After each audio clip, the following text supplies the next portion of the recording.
Kiwango kikubwa cha sukari katika damu huchangia sana tezi dume kuvimba, na ndio maana unaweza kukuta kwamba wanaume wengi wenye tatizo la kisukari pia ukienda kuchunguza au wakienda kuchunguzwa wanajikuta tayari pia tezi dume zao zinaanza kuvimba. So sio lazima uwe tayari na kisukari, hata ukiwa na kiwango kikubwa cha sukari katika damu yako, na hii tunasema ni insulin resistance. Watu wengi sana wamejikuta wakiangukia katika hii eneo, kwamba anawezekana hana kisukari au hajaanza kuonyesha dalili za kisukari, lakini akienda kupima damu yake ina sukari nyingi. Hivyo sasa ile sukari inaenda kudisturb zile seli za tezi dume na tezi dume inaanza kuvimba. Na pia kuna link kubwa sana kati ya kisukari pamoja na kuvimba kwa tezi dume. Kwa hiyo wewe mwanaume ambaye umeshafika miaka 30, jiepushe kabisa na vitu ambavyo vinawanga sana, jiepushe na vitu ambavyo vina sukari sana, kwa sababu hivi vitu vinaenda kuweka kiwango kikubwa cha sukari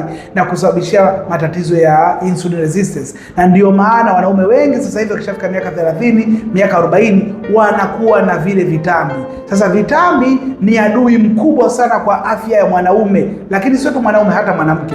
Lakini leo naongelea kuhusu wanaume. Kwa hiyo mwanaume ukiwa na kitambi, ina maana unatunza mafuta. Ukiwa na kitambi, ina maana unatunza sukari nyingi. Sawa? Ukiwa unapenda kula vyakula vya wanga, machapati, masukari, masoda, sijui unakula mavitumbua, yani mavitu mingi ya wanga, hivi vitu vinaenda kufanyisha unapata tatizo la insulin resistance. Lakini pia insulin resistance itakupelekea sasa kupata magonjwa ya kisukari, nguvu za kiume zitapotea, sijui hamu ya tendo la ndoa vitaondoka. Epuka vyakula ambavyo havina faida.